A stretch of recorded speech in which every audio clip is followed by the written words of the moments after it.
Okay, so the answer for me, I feel, okay, is demand.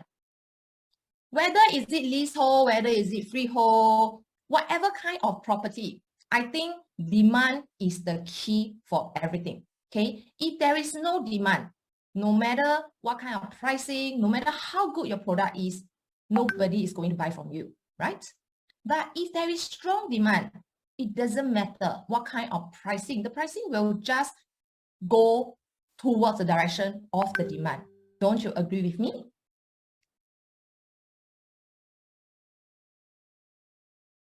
So next question I'm going to ask is, what actually creates demand?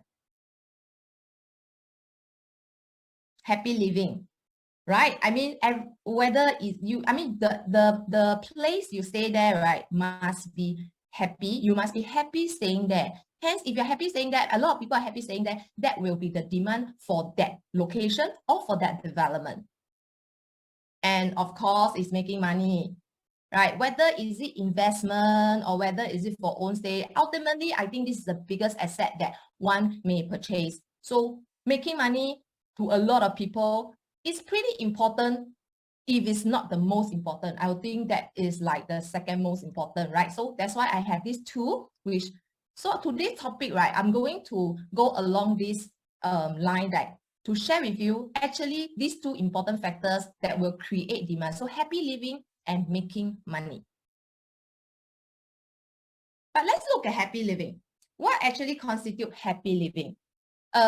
Environment, don't you agree? Very nice environment, lifestyle. You have the kind of nice greenery, nice, I would say very airy, good view around you, not just like when you step out, you see a lot of high rise and it's all buildings blocking right in front of you. So I think that is the kind of environment that will give you a happy living. Look at the location. So after location is right, then we talk about other factor. So if you have these two, I mean, naturally, you will make money. Do you agree with me? I hope you agree with me. So this, yeah, because if you have these two important factors in the development, in the property, I mean, that will have demand and hence the money will just come. Okay, first of all, let us look at what, okay, let's look at good environment, yeah? So Lentor Hills is actually a new neighborhood conveniently located near the upcoming Lentor MRT station and is planned around an existing hillock. So it will feature new parks, seamless pedestrian and cycling connectivity between Teachers Estate and Lentor MRT station, as well as commercial amenities to serve the community. Okay, so this is the whole Google Earth, okay, the satellite view of the Lentor Hill Estate. So you can see it's quite actually a big plot, which is a new neighborhood that the government is going to develop in this estate. Okay, so what is actually the visions of the government for this estate? It's important to know the vision so that we will know, we can know what to expect. You know, when this whole neighborhood is up, we will know what kind of environment we will be looking forward to. So first, it's going to be a pedestrian-friendly neighborhood. It's going to have good connectivity to public transport. Provide a mix of high-rise, medium-rise, and your landed housing options. New amenities, large greenery. And I think the last one is important. Proposed developments to be well integrated with the greenery of the future Hillock Park and the green fingers extending from the park. So it shall be largely landscaped to enhance the overall sense of greenery in the area and include an attractive living environment that promotes an active lifestyle. Wow, by actually looking at this clause, I really can imagine what kind of environment that this new Lentor Hill estate is going to be like. Okay, let me show you more example to give you to look at some visual. Okay, so First of all, there is actually some guideline for developers to build a development there. So one of the guidelines is the boundary treatment. Okay, so levels of the development within a 10 meters building setback shall match the levels of the green fingers seamlessly as far as possible. No external facing retaining walls allowed within a 10-meter setback along the sides, fronting the future Hillock Park and green fingers. So what does this actually mean? So this is a perspective, okay, view from Linear Park towards Hillock Park. So you can see that this building here, right, this development, they seems to be like inside a park. You don't feel there's any barrier, you know, in between. It's a very seamless connecting, seamlessly connecting the greenery outside towards the development landscaping as well. So it really feels very nature, living in the nature, very close to the nature. So I think that is the kind of environment that the government has vision for. Okay, what else? So along Lentor Hills Road, they will also state that no external facing retaining walls are allowed within the road buffer, and the level differences shall be mitigated by landscape berms whenever possible. Okay, so this is the kind of landscaping outcome that they suggest, you know, to have this green, you know, outside your fencing, your boundary, to make it really seamless. So you cannot have any retaining walls with the external facing. And it should also be visually porous, so the large landscaping is visible. So you can see that they have this boundary fencing, right? It's a railing, and then on top you have your glass. So it's actually, that's what it means by visually porous.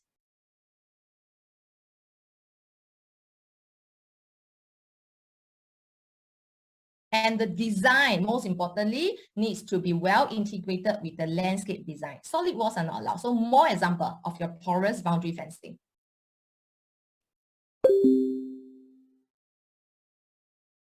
Okay, so this is another perspective, okay, of a Lentor Hills estate. It's just a draft, you know, artist impression that you can see from the URA website.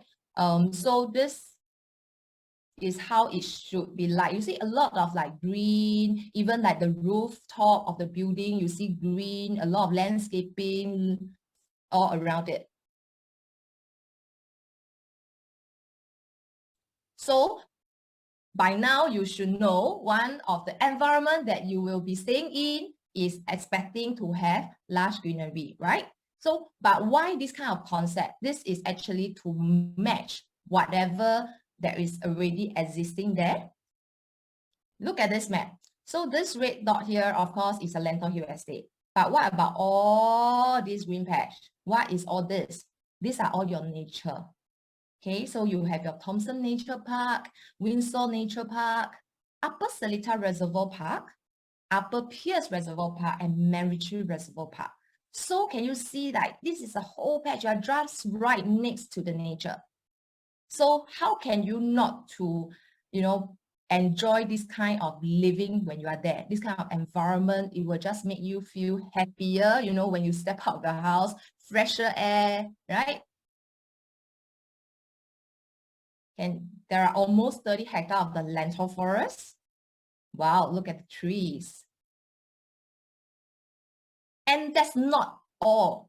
Government decide, okay, I'm going to build more, okay, nature park. So there will be an upcoming Teachers Estate new nature park, which is about 7.6 hectares. Okay, it's near Upper Thompson, and it's completed to be completed by 2024. Okay, an existing forested area at the site will be conserved and included in the park, which will have a nature play garden and therapeutic garden.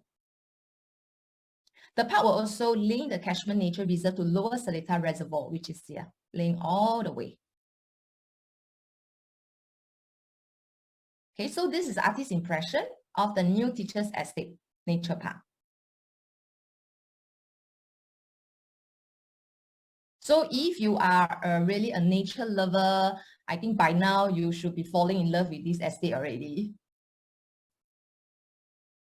Okay, so with all the greens, right, how can it not be cooling and airy? Don't you think so? But to make it, you know, to just make it more to confirm, you know, to have this very good airy living environment. Later I will share with you what is the plan that the government has for the developer. But first, let's look at the cool temperature, okay?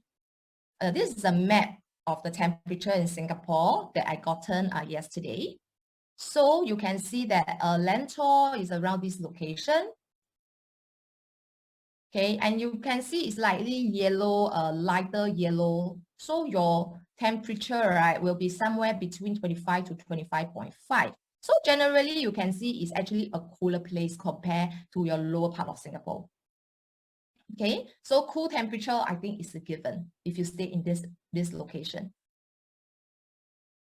Okay, this is something important that I found, okay? So you can see, why do I say it's an excellent cross-venture? What map is this? What is this whole thing? Hey, this whole map is your whole Lentor Hill estate, the one that I show you, the new neighborhood that's going to develop. So Lentor Hill Residences is actually this plot. Okay, so all these are the rest of the plots. But you can see this red thing, right? It's actually showing you a wind flow direction. So the government actually wanted the developer to do this wind flow analysis to ensure that there is no blockage. You know, there isn't any like barrier for the whole wind flow from one end to the other end. So all the building, when they build the design, they must follow the guideline of this analysis. So of course, this is just one of the sample that they give. It may not be the final one. However, it just gives you an idea that this is what the outcome that they must have. Okay, they must allow wind flow through the building. So you can see the wind flow can flow in through here, all the way here, and go in. So it must be, the cross ventilation must be excellent. So by just looking at this, you have full confidence that the development that you're going to stay here will actually be very airy, right?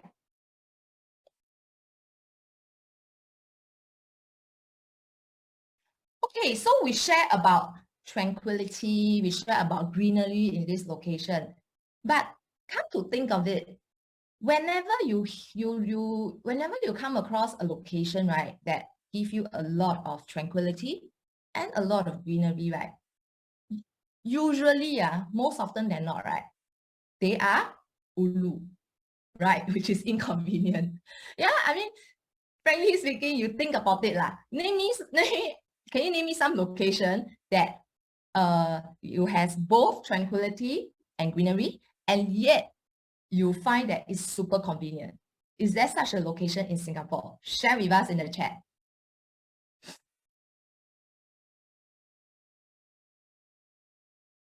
Okay, so for Lentor Estate, it was the case. Okay, it really was the case.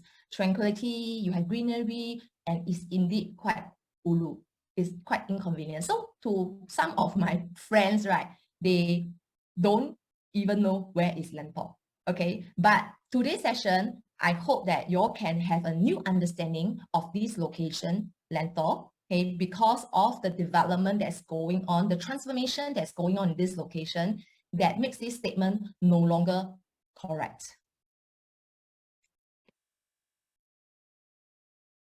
Okay, so when we talk about good location, what comes to your mind? I think the first thing is connectivity, right? So connectivity, there are two portions. One portion is you are commuters, you take public transport.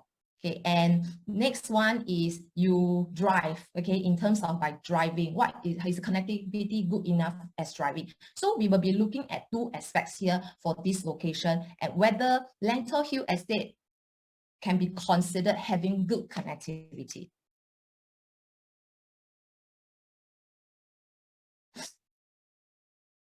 So what is considered good connectivity? Let's look at this. Do you think that Holland area is considered having a good connectivity? Can you type in the chat room and share with me? Do you think Holland is considered having good connectivity?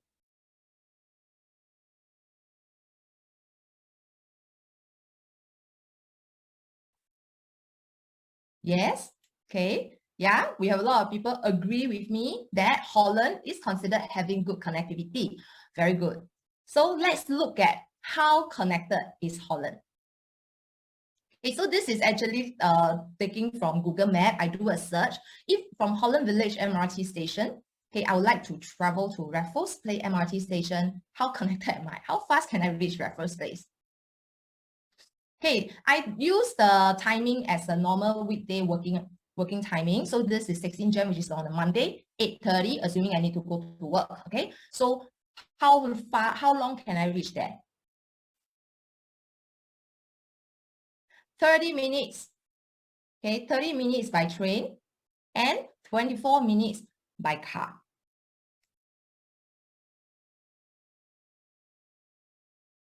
Okay, so if Holland is a well-connected and a good location, which means that 24 minutes drive and 30 minutes by train during a working hour is a good benchmark, as a good consideration for people who wants good connectivity, who wants a good location. Is it fair for me to say that?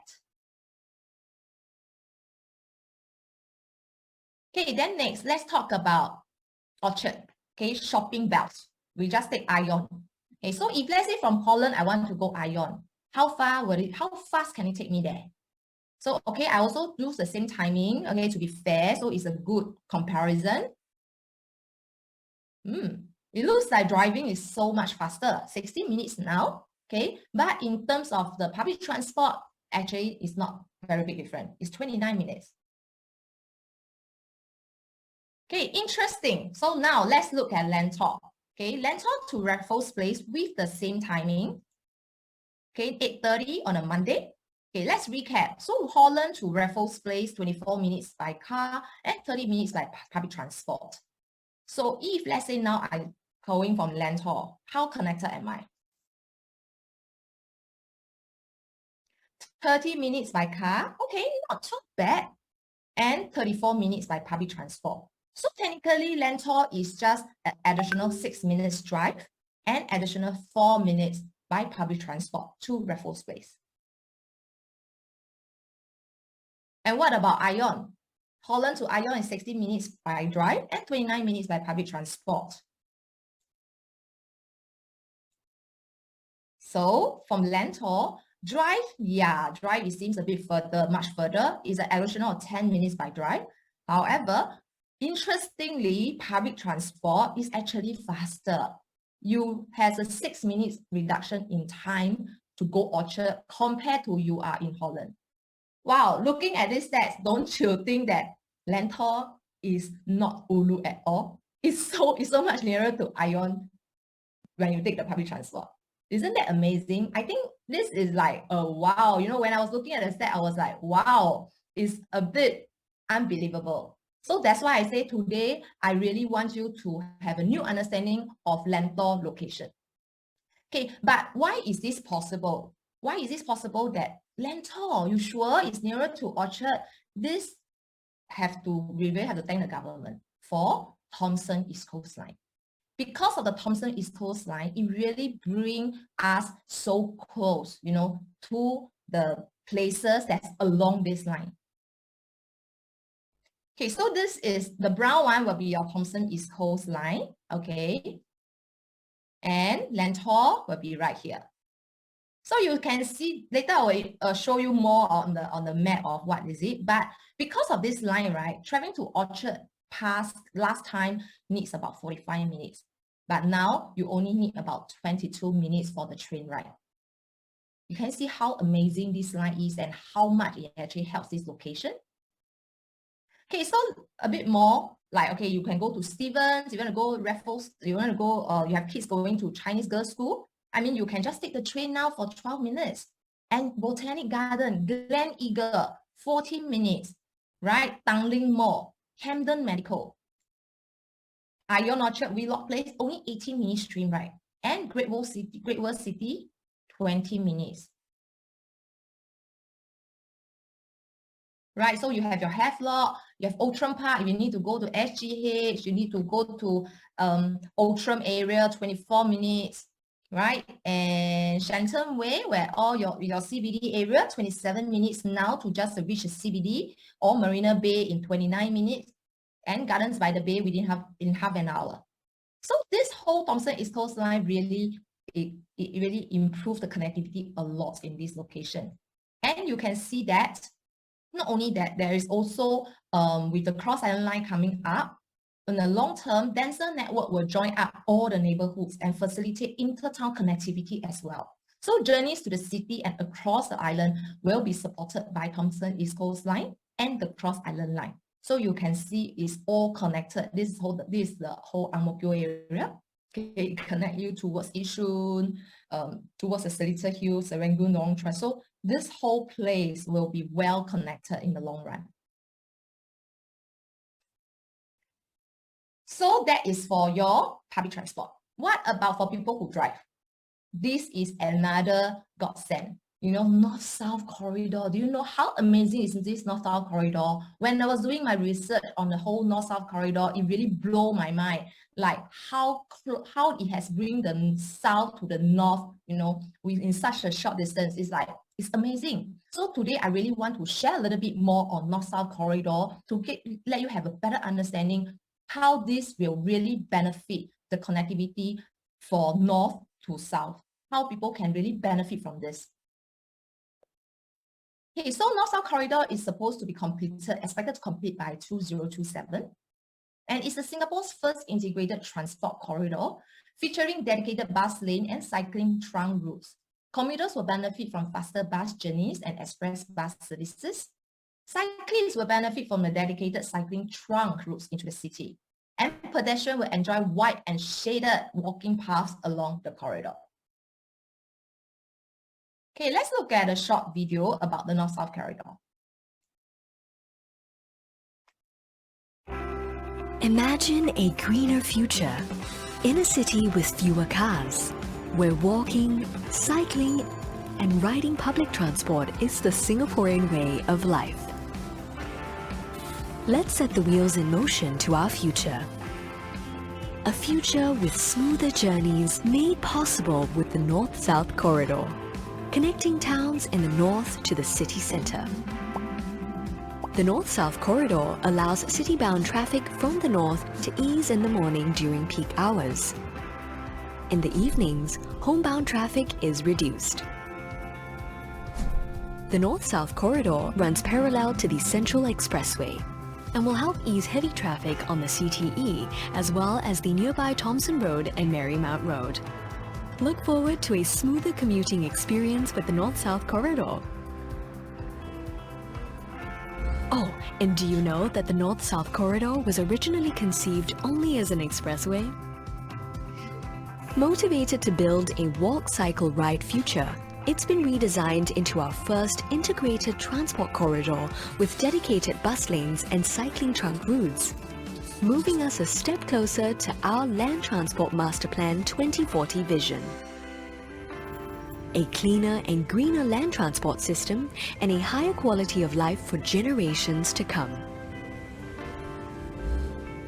With the longest transit priority corridor incorporating a mix of bus priority solutions, such as continuous bus lanes, buses will move faster along their routes, getting you to and from work more quickly.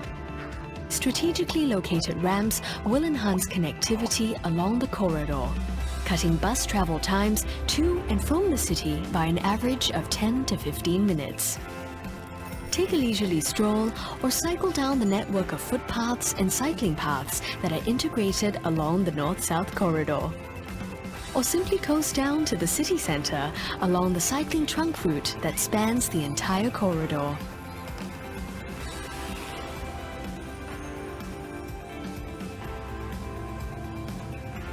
Journeys can be a breeze.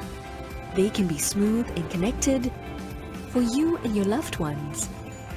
You belong to a future where getting to your destination also means enjoying the journey while staying connected to your community.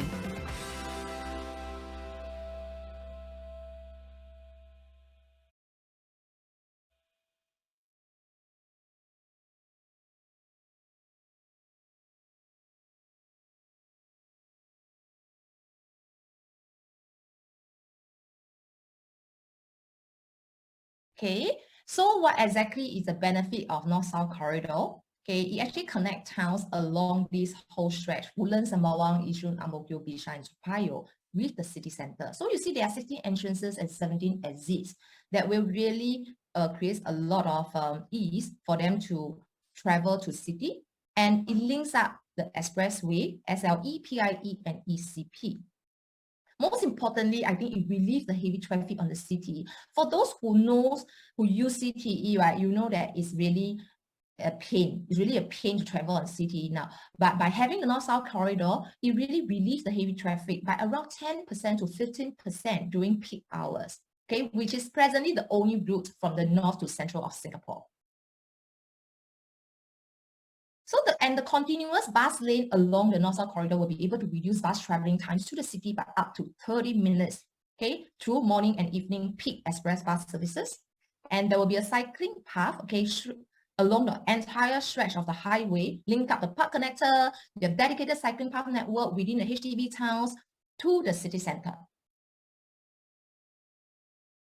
So the whole length of the North-South Corridor is 21.5 kilometers, and so this is your north connected to the south. Okay, so Lentor will be somewhere here.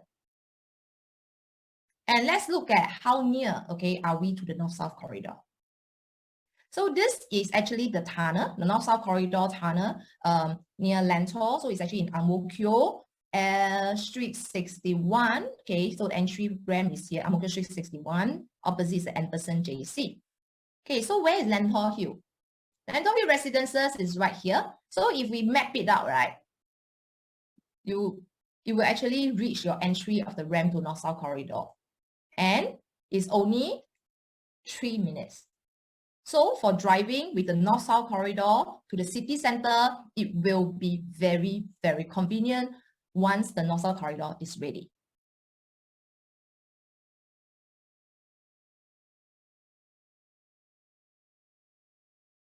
Okay, so we have talked about public transport, we have talked about drive, what about pedestrian and cyclist connectivity? Okay, of course, they cannot miss out this, right? Okay, so this is the whole walking and cycling town in Ang Mo Kio area, which includes, the whole Lentor is here, right? Lentor is part of Ang Mo Kio planning area, yeah?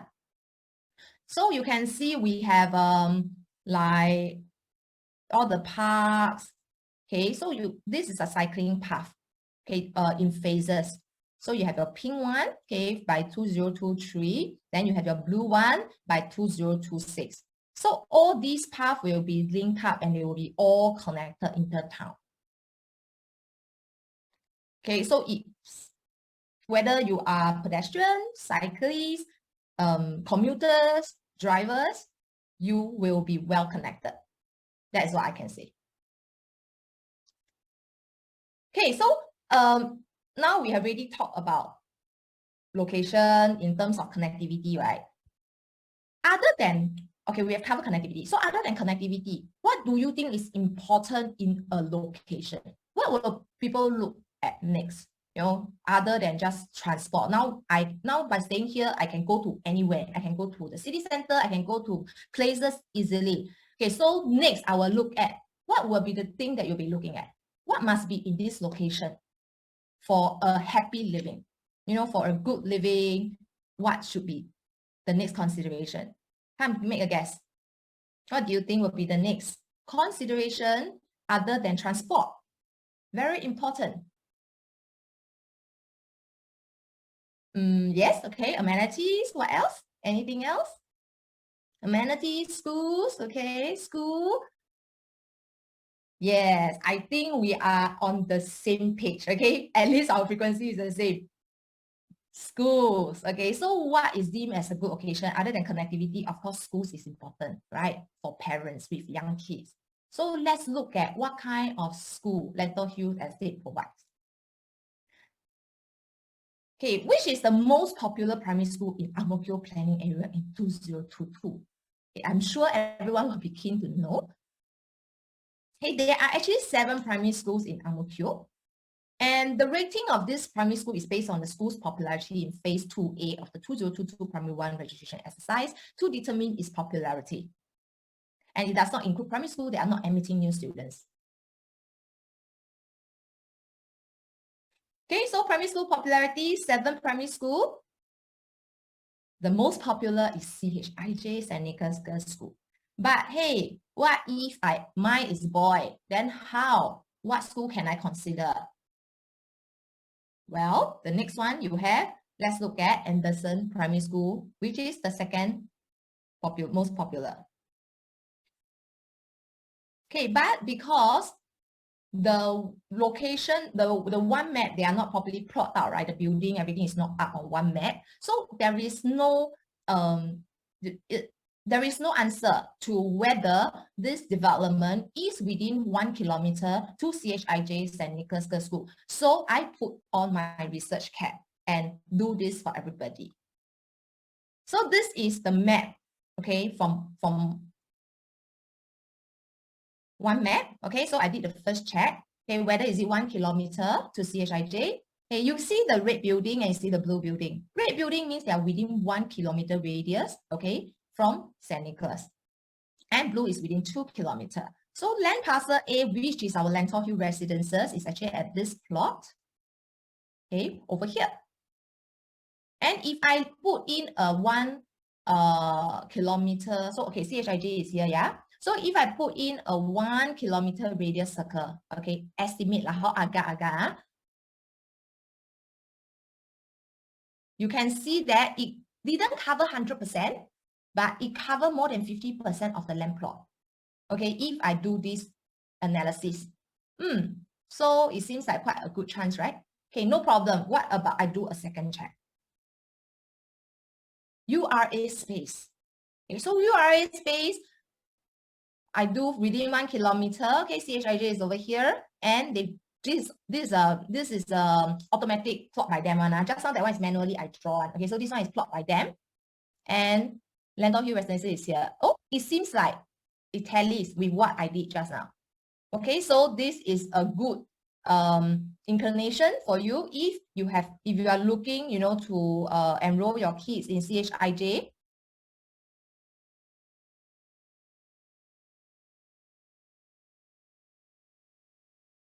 Okay, just some fun fact about CHIJ school. Okay, popularity from 1. So these are like what is the award? Okay, so this is actually CCA. Interesting. Okay, I think this will help because I think nowadays kids are no longer, we just don't want to just focus on academy. I think we want them to be all-rounders as well. So CCA actually plays a big part in enrolling the school, right? So this is actually some fun fact about the CCA. What is their ranking, you know, in their school? So they are best for dance, Chinese dance, song, gym. Okay. Next, let's look at Anderson. Okay, if let's say, oh, I'm not going to, mine is not girl, it's boy. So where should I go? Okay, Anderson Primary School is a good consideration. Okay, so Anderson Primary School is here, and Lentor Hills Residences here, and it's well inside this 1 meter radius circle. Okay, so Anderson Primary School, some fun fact as well. Okay, they also it's also good for like Chinese dance and song.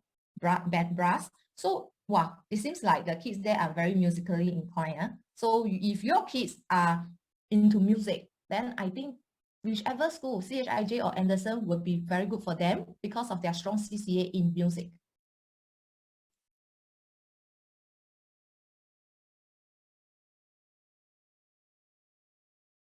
Okay, so we talk so much, right? I talk so much about location, about school, but what about the basic fact about Lentor Hills Residences itself? Okay, so this actually, the land plot is 184,393 square feet. The land zoning is a residential use, okay, with minimum 500 square meter for early childhood development center use, which means there will be a childcare center in the development. So parents with young kids or newborn, I think, or not yet born, I think you will be happy to know that the convenience of having a childcare right at the bottom of your doorstep. So maximum GFA, minimum GFA, okay, number of units estimated to be 598 units, which I think is a very good size. Okay, and developer is by Hong Leong Holdings, Guocoland, and TID. Okay, tenure 99 years. Okay, this is the land cost that when they bidded this plot of land.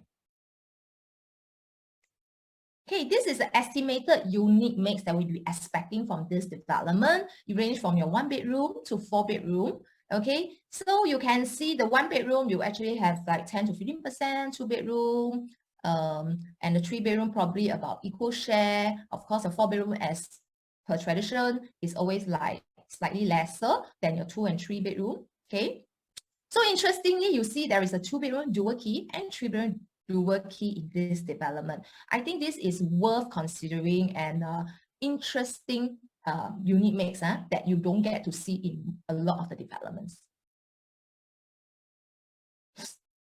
Okay, something more, okay, that you can learn from the master plan about this development is that this is a land parcel, okay, is that they actually have staggered heights for the building.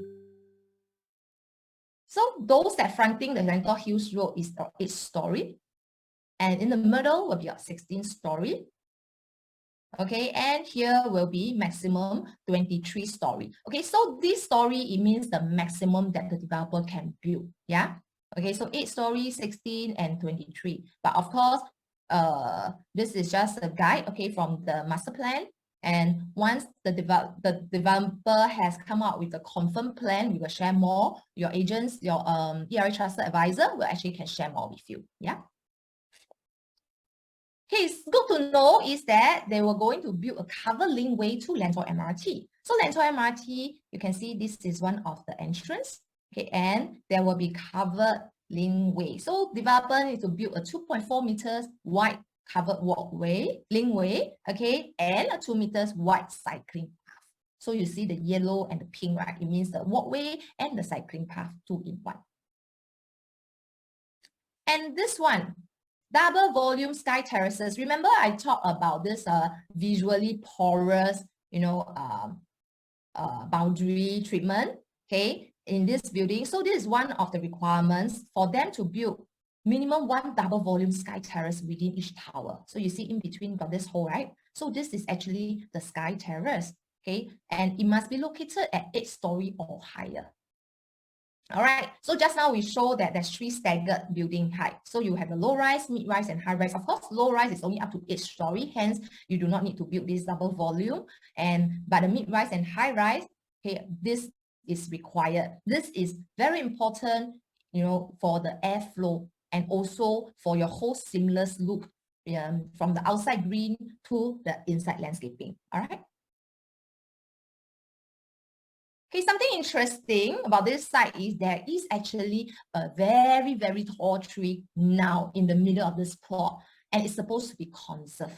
Okay, it's called the Alstonia tree, and this is the estimate spot, okay, of this whole plot. All right, so which means that, and in here is your Hillock Park.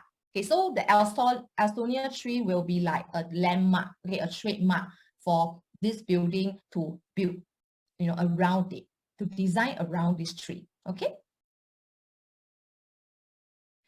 Okay, so developers, reputable, I believe a lot of you know, do not really need me to introduce. Okay, so this is Hong Leong, past projects over here, a lot.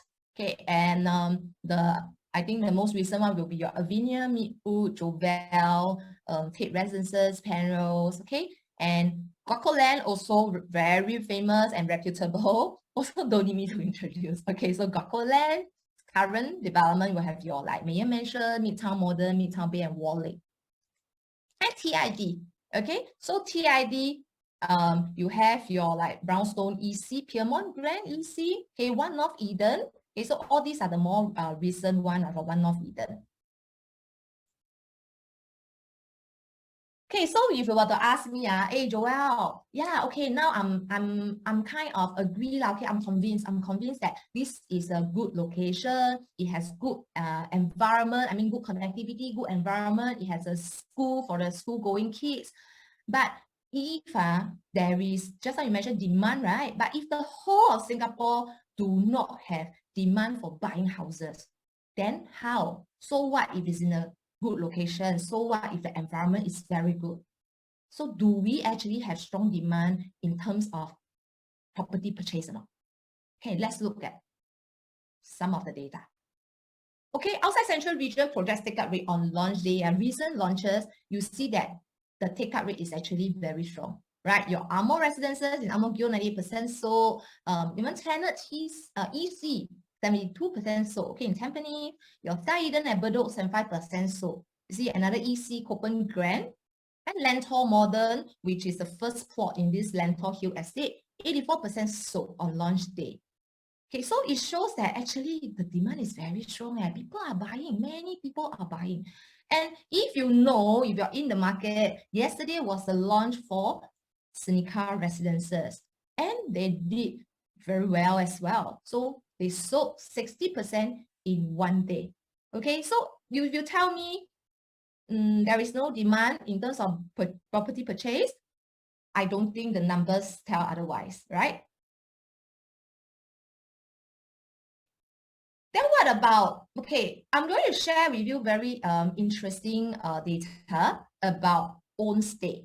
Okay, this development, because we talk about good environment, happy living, right? So it's about own stay. Connectivity is also about own stay. But so does it, so own stay, so for this location, right, does it have strong demand for own stay? Yes, definitely. 86% of Onkyul residential are owner occupied. Can you see the figure here? Owner is 86%, tenant is only 13%. So the demand for homestay in this location is definitely very high. Then what about big units? This is for homestay, naturally big units will have strong demand, right? Okay. But I would say this location, right, why one of the reasons for big units in strong demand is because of multi-generation living.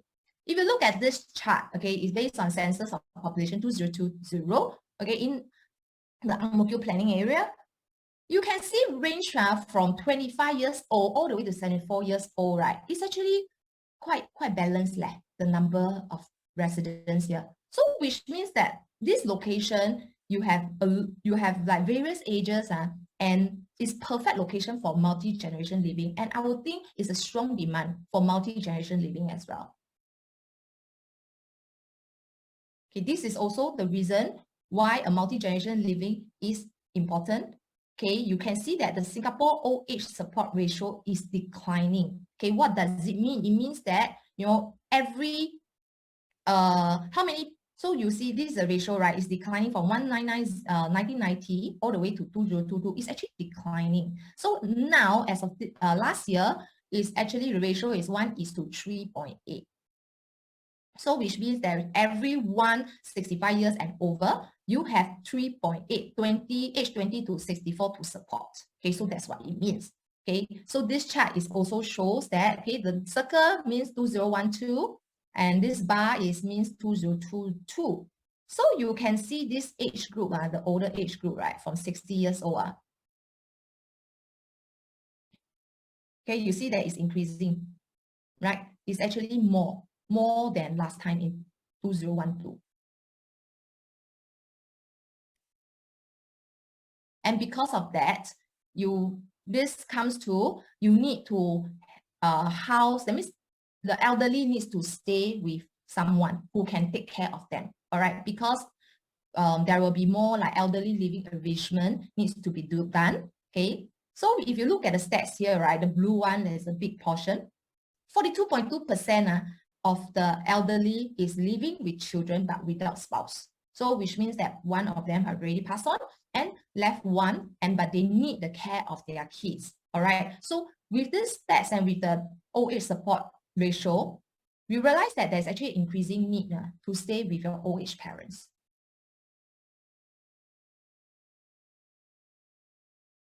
So which also means you need a bigger unit and more space. But, okay, there is actually low supply of big units in that area. So I do a check of within 1 kilometer of Lentor Hills Residences. You look at the data for the big units. The 4-bedroom is only 527. 5-bedroom is even limited. It's only 29. So there is really low supply of big units. So if more and more people need 4-bedroom or 5-bedroom, so will there be a lack of supply in the area, which shows that the demand is actually very strong there.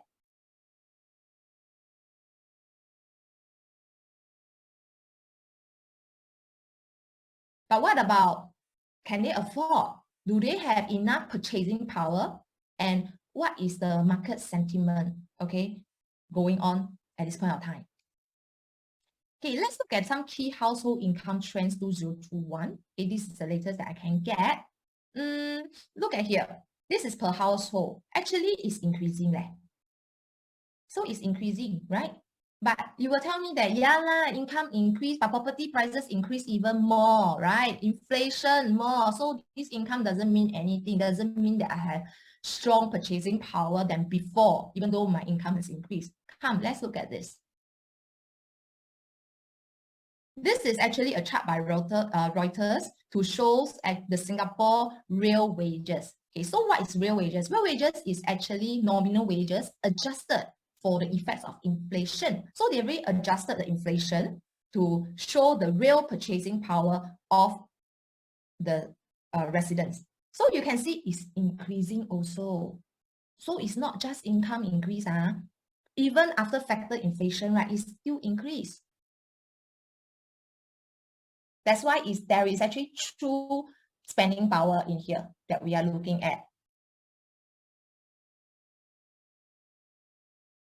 And not only that, their proportion of dual career couples has increased. Means that both the couple, husband and wife, both are working. Okay, the numbers has increased. Okay, and unemployed, non-employed couples, okay, the proportion has decreased, which it also boils down to more spending power.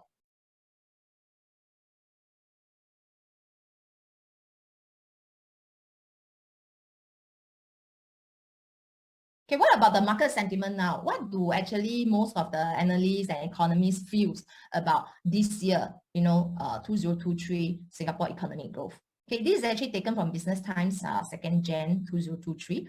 Actually, economists in Singapore feels that, right, we will actually avoid a deep and prolonged recession, and the lockdown-free China, right, will actually bolster the economies. There will be a steady recovery through the second half of the year. Okay, combined with China's reopening, it will definitely boost Asia's economic fundamentals, and China's unwinding of COVID-19 measures in 2023 will be pivotal for Singapore's growth outlook.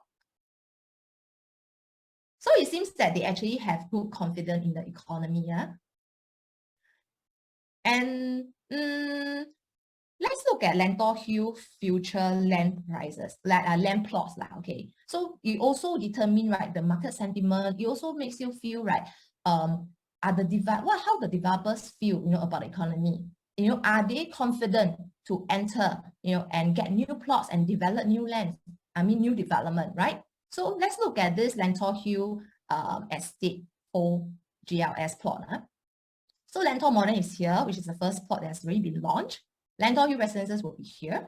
Okay, so you have your Lentor Central, Lentor Garden, and Lentor Hills Parcel B. So all these are already okay. So Lentor Garden is going to be, their tender is going to close soon. Okay, Lentor Central and Parcel B is already bidded.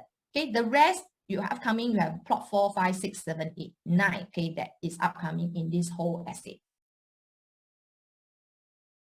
Okay, so these are the information for all the parcels that has already been bidded. Okay, so look at the developer. They are actually very reputable, okay, developer, which means that they actually believe that the economy is still strong, the demand is still strong, that they have confidence in the market to go and most importantly, I think they have confidence in this location. So you look at Lentor Modern, you look at Guocoland, Hong Leong, Yen Lot, CHIJ. So they actually have very strong confidence in this location.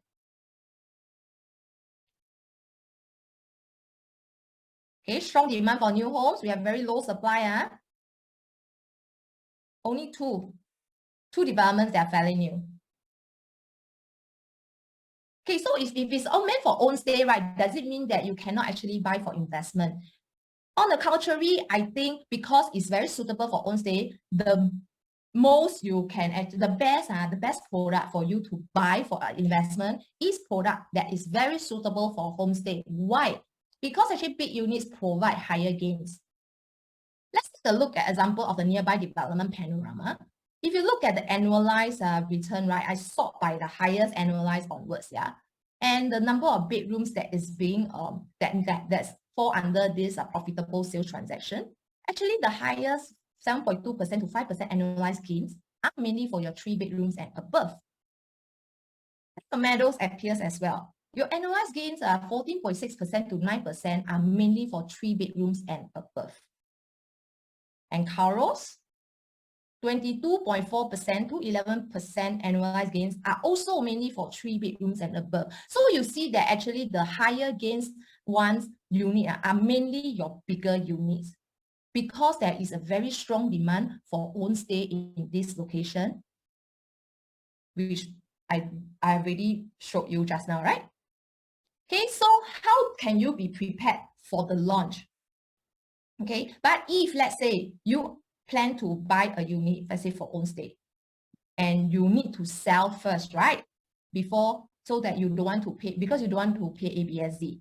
So let's look at a brief timeline, what you need to do now. Okay, so BUC timeline for the first 20%, this is actually the timeline that we will be looking at.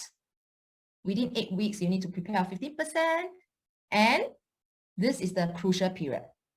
Okay, the property you are selling needs to be exercised by your buyer before you can exercise your purchase. In this case, you do not need to pay ABSD if you fulfill within this period of time. Okay, so I hope the informations are useful for you. Okay, and in the conclusion, Lentor Hills Residences actually has the perfect environment and excellent connectivity, which it will have no lack of demand. Thank you everyone for your attention.